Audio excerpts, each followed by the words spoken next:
Hey guys, welcome to Offshoot Comics Off Topic. I'm your host, Kirby Kidd, also known as David Clark, and I'm here with Christie Shinn of HoraTora Studios. And this is one of our friends that we always hang out with at conventions. And she does her own books, and we're going to talk about them.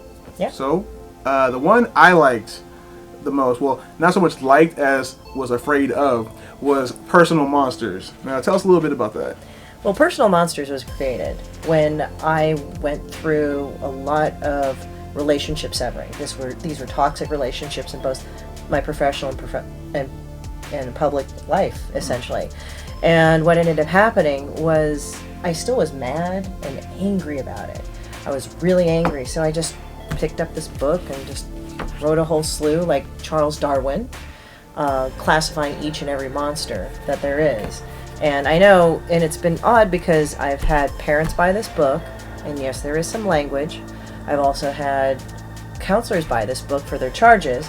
They find it really valuable, and it's actually given some people like the feels, like they just feel a whole roller coaster of emotions. Like they love me, they hate me, but the overwhelming thing that they find about this book is that it's so truthful.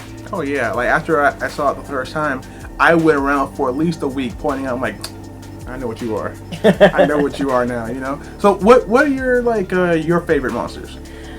Oh, I like the professional mourner. I like the monsters that I have special memories of. Because it just made me not dislike the person so much. So it was fun to do it. There was one person at work, there was the professional mourner. And the professional mourner was an individual that I knew. She had cut herself very badly, required stitches. You know, that's terrible, that's not a good thing. But then proceeded, after she visited the doctor, to pull up her arm, put it in the most broken way possible on her social media, and said, "Look, I cut myself." And then proceeded telling everybody on how she had a Tdap shot, which is a tetanus shot. Mm-hmm. So it was amazing just how somebody had made something like a cut, which is not a good thing to happen to a person, but made it into a huge deal. And another one I really liked was the inner critic, because it's not really a person. It's essentially, if you've been raised in a critical environment or if you've had a lot of criticism, it's this little evil thing that stabs you in the face when you're happy.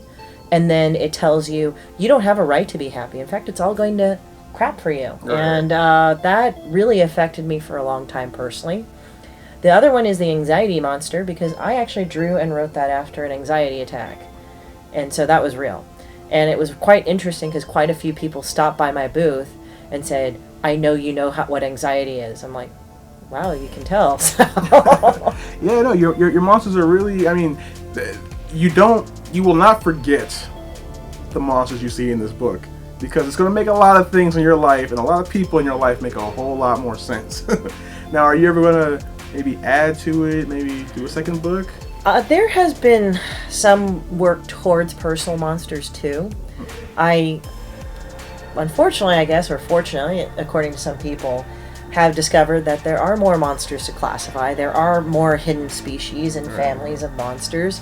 So I'm being methodical and picking the ones out that I think are special. Not just people that are just jerks, but people that just have that special flavor of monsters. There might be some personal demons in there.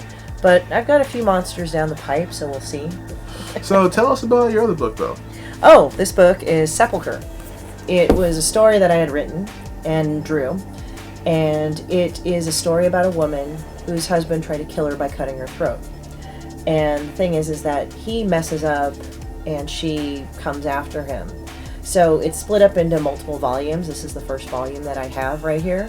But it's literally a story about pain and trauma.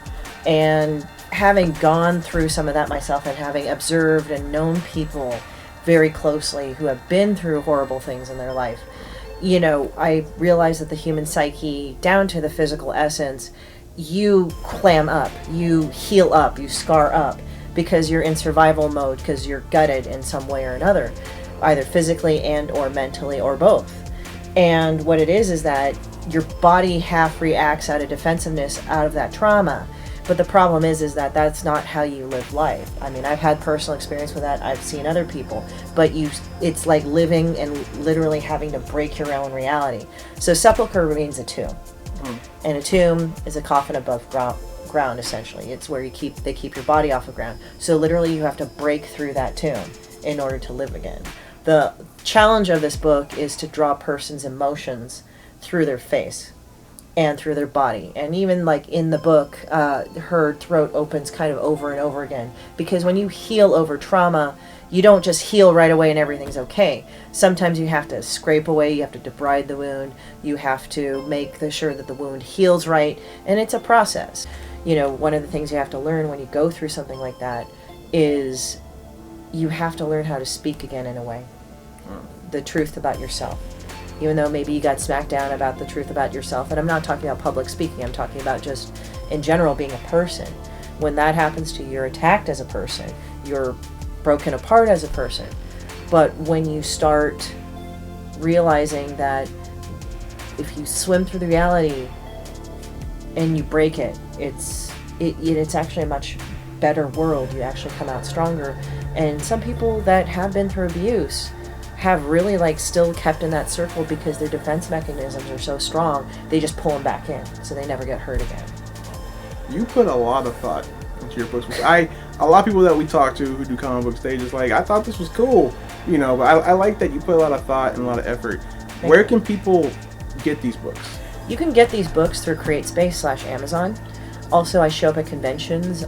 You can also go on my website, www.HoraToraStudios.com, and you can go ahead and sign up for my newsletter. That's where you can find me, and I'll be happy to sign the book, and you can get it from me without shipping. So that's another reason why. Support her, guys. She's an offshoot friend. We see her all the time. So I appreciate you coming out to talk to us. Thank you so much. Your next show, I believe, the next big one is Comic-Con, right?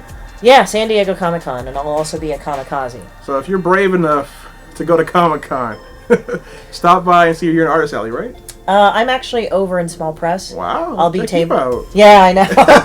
I'll be tabling with Barebone Studios. Okay, cool. So thank you for coming out. Thank you so much.